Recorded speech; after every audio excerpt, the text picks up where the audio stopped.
Shot করে পালিয়ে গেল। কি সাপ দাঁড়াও তোমাদের দেখাচ্ছি। এই জায়গাটাতে কাঁঠাল গাছের এইখানটাতে ঢুকে গেল। দেখো ওই দেখো লেবু গাছে উঠছে দেখো। কি বাবারে, উড়ি তারা, রি রি রি রি, কি সাপ রে ভাই এটা। দুদিন আগের ব্লগে আমি একটা ভবিষ্যৎবাণী করেছিলাম। সবাই জানো যারা আমার প্রত্যেক দিনের ব্লগ দেখো, যারা নতুন আছো তাদের জন্য আমার এই পোলার প্যারট গুলো বাচ্চা দিয়েছে। তো হাত দিলেই এই দেখো, হাত দিলেই ঠোকর দিতে আসছে। আজকে করব গোল্ডফিশ অ্যাকোরিয়াম পরিষ্কার, তো সবটা তোমাদের দেখাবো। চলো আজকের ব্লগটা শুরু করা যাক। শট করে পালিয়ে গেল। কি সাপ দাঁড়াও তোমাদের দেখাচ্ছি। এই জায়গাটাতে কাঁঠাল গাছের এইখানটাতে ঢুকে গেল। ঠিকই আমি ফট করে খেয়াল করিনি, পুরো পাঁচ গোপালের এইখানটাতে ছিল। আমি সিঁড়ি দিয়ে নামছি পুরো আমার একদম এই সামনেটাতে। ভাবো এই লতা গাছগুলোর এখানে কালার এমন বোঝাই যায়নি। কাছে যেতে পারছি না, আমি তোমাদেরকে দেখাচ্ছি। দাঁড়াও, কোথায় গেল? দেখো সাপটা, ওই দেখো, ওই দেখো লেবু গাছে উঠছে দেখো। কি সাপ রে ভাই এটা। ওই দেখো, ওই দেখো, উড়ি বাবারে, উড়ি তারা, ইরি ইরি ইরি ইরি ইরি ইরি, কি সাপ রে ভাই এটা।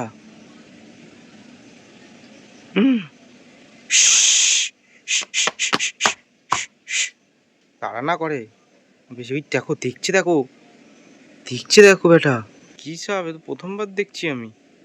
ওই পালিয়ে যাচ্ছে, ওই পালিয়ে যাচ্ছে, ওই পালিয়ে যাচ্ছে। বললে বিশ্বাস করবে না, একদম আমার পায়ের সামনে ছিল। মানে আমি যদি না দেখতাম কামড়ে দিলেই ব্যাস হয়ে যেত।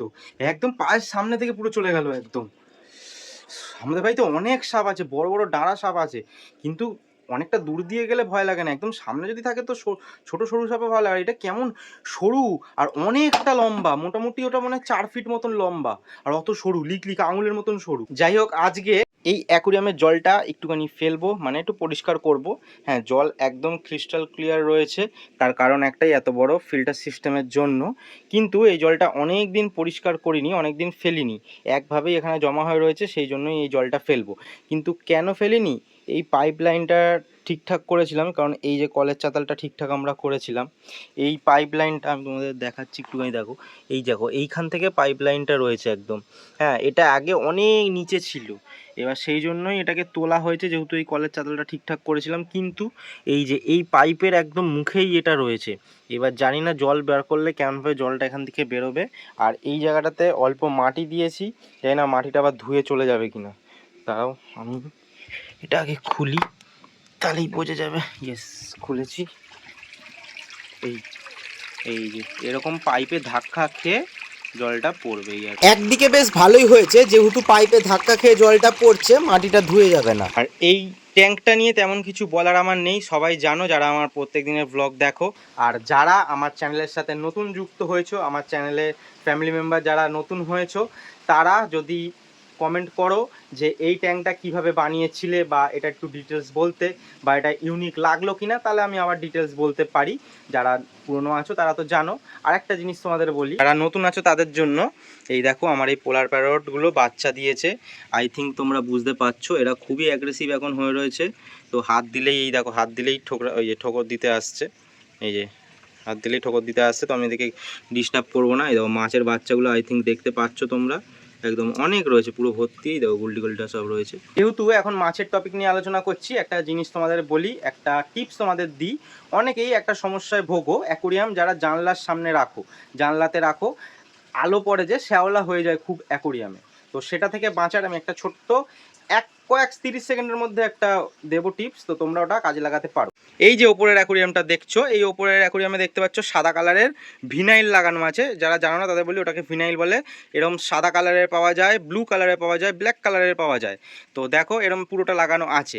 ওর পেছন দিকে কিন্তু একটা কালো প্লাস্টিক আমি লাগিয়েছি, যেই কালো প্লাস্টিকটার কারণে শ্যাওলাটা অনেক কম পড়ছে।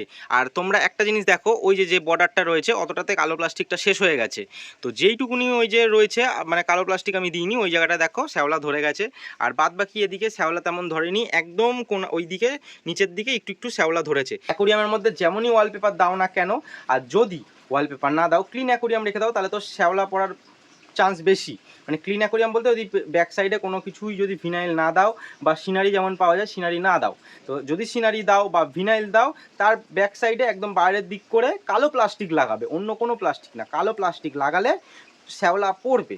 কিন্তু যেটা তোমার 5 দিনে পড়তো, যেটা তোমার 10 দিনে পড়তো, সেটা 1 মাসে পড়বে। জল বার করা বন্ধ করে দিয়েছি আর দেখতেই পাচ্ছ কতটা জল নামিয়েছি, কারণ এটা অনেকটা বড়। আর একটা কথা বলি, ব্যাকগ্রাউন্ডে আমাকে দেখা যাচ্ছে কেন ভাই বসে রয়েছি, তো ওটার জন্য কিছু মনে করো না। যাই হোক, দেখো কতটা জল নামিয়েছি, এখনও এতটার বেশি জল আছে। তার কারণ এখানে জল ভরতে অনেক সময় লাগে, এখন জলের স্পিড অতটা না, আর বেকার জল এত নষ্ট করে তো লাভ নেই। আকসাদের যে কি শত্রুতা আছে আমার ওপর যাই না, দেখো এর মধ্যেই যত রাজ্যে ঝুল পুরো ভর্তি করে দেয়, তো এটাকেও পরিষ্কার করতে হবে। এখন যেহেতু মায়ের বেলা স্কুল হয়ে গেছে, আমার একটু চাপ বেড়ে গেছে। তোমরা ভিডিওতে যা দেখতে পাও আমি যেসব কাজ করি, তারপরেও বাড়ির অনেক কাজ থাকে যেগুলোকে আমাকে করতে হয়। এক্ষুনি আমি ভাতটা বসিয়ে দিয়ে এসে তবে এই কাজটা করছি। আর ভেবেছিলাম শুধু বাইরের কাঁচটা পরিষ্কার করব, কিন্তু ভেতরের কাঁচটা পরিষ্কার করতে ভুলে গেছিলাম, তাই আবার কাপড় দিয়ে ভেতরটাও পরিষ্কার করে দিলাম। আর তোমরা সবসময় কিন্তু নরম কাপড় দিয়ে পরিষ্কার করবে কাঁচ। আর ঝট করে একটু মাকড়সার জালগুলোও ছাড়িয়ে দিই আমার ঢাকনাটা থেকে। আর দেখো এখানে আমার রামধনু তৈরি হয়ে গেছে, রোদ্দুরে ফোনটা রেখেছি বলে। যেই জলের ড্রামের জায়গাটা করেছিলাম ওর ওপরেই ক্যামেরাটা বসিয়ে রেখে গেছি, কোনো রোদ্দুর পড়েছে তাই এরকম লাগছে। দুদিন আগের ব্লগে আমি একটা ভবিষ্যৎবাণী করেছিলাম আমার পেছনে যে অ্যাকোরিয়ামটা দেখতে পাচ্ছ এই অ্যাকোরিয়ামটার সম্বন্ধে। কিন্তু কি, এই যে আমার অ্যাকোরিয়াম সেটআপে এখানে আমার বন্ধু দুখানা মাছ দিয়ে গেছিল, আর ওই দুখানা মাছ সেই দিনই বাচ্চা দিয়েছিল এই জায়গাটাতে। ওটা তোমরা একদম সবাই জানো যারা আগের ব্লগগুলো দেখেছো। আর ওই ডিমগুলো একটাও নেই, পোলার প্যারটে সব ডিমগুলো খেয়েছিল। আর আমি তখনই একটা ভবিষ্যৎবাণী করেছিলাম যে পোলার প্যারট মরবেই। আর একটা সাদা পোলার প্যারট এত পরিমাণ খেয়েছিল, মানে পেট পুরো ঢাক হয়ে গেছিল, বলে না পেট ফুলে ঢাক হয়ে গেছে, ওরম টাইপের, মানে এত পরিমাণ ডিম খেয়ে নিয়েছিল। ওই পোলার প্যারটটাই দেখছি মরে রয়েছে। তো এই অ্যাঞ্জেলগুলো রয়েছে বলে তোমরা দেখতে পাচ্ছ না, এই অ্যাঞ্জেলটার এইখানটাতেই রয়েছে, আমি এইখান দিয়ে দেখাচ্ছি। এই বাবা, এখানটা দেখো এই অ্যাকোরিয়ামের কত দাগ হয়ে রয়েছে। এই যে একদম যে দেখতে পাচ্ছ এই জায়গাটাতে এই যে মাছটা রয়েছে হালকা ভেসে মতন গেছে, মনে হয় এটা রাত্রিরে মরেছে, ওই জন্য। ধরো একটু মাছগুলোকে তুলি, এদিকে খাওয়ার জন্য আসবে এক্ষুনি, দেখাতে পাচ্ছি না তোমাদের। ওই যে ওই যে ওই যে, আশা করি এইবার দেখেছো। হ্যাঁ, এইবার তোমরা দেখো এখন কত সুন্দর লাগছে না। জল তো আগেও পরিষ্কার ছিল, এখন আটটুখানি পরিষ্কার হয়েছে, তার থেকে পরিষ্কার হয়েছে কাঁচটা, আশপাশের ওয়ালটা। আশপাশের ওয়ালে অনেক নোংরা হয়ে গেছিল, কারণ বৃষ্টি পড়ছে, জলের ছিটে লাগছে। এখন আমাদের খাওয়া দাওয়ার সময়, আর মা আজকে করেছে একটা উদ্ঘট মেনু। সবাইকে জিজ্ঞাসা কর কি খাসনি কোনোদিন এটা? কি খাবো? ওই যে উদ্ঘট মেনু মানে না আমি খাইনি। বলো কি করেছো আজকে? লাউ, কালকে কচি লাউ ঘন্ট করেছি চিংড়ি মাছ দিয়ে, তার খোসাটা রেখে দিয়েছিলাম, খোসাটা বাটা করেছি। জিজ্ঞাসা কর, হেভি লাগে খেতে। এই দেখো লাউয়ের খোসাও নাকি ফেলে দিচ্ছে না। কি বলতো, লাউটাকে একটু ভাবিয়ে নিয়েছি, ওটাকে জলটা ফেলে দিয়ে মিক্সির মধ্যে রসুন, কাঁচা লঙ্কা, নুন, চিনি, হলুদ দিয়ে বেটেছি, কালো জিরে দিয়ে এবার পেঁয়াজ দিয়ে ভাজলাম।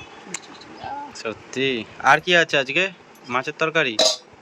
ঠিক আছে ঠিক আছে, চলো আমরা খাওয়া দাওয়া করি। আমার গল্পটি ফুরোলো, আজকের ব্লগ শেষ হলো। দেখা হচ্ছে নেক্সট ভিডিওতে। সবাই ভালো থেকো, সুস্থ থেকো, সাবধানে থেকো, নিজের খেয়াল নিও, পরিবারের যত্ন নিও। Take care.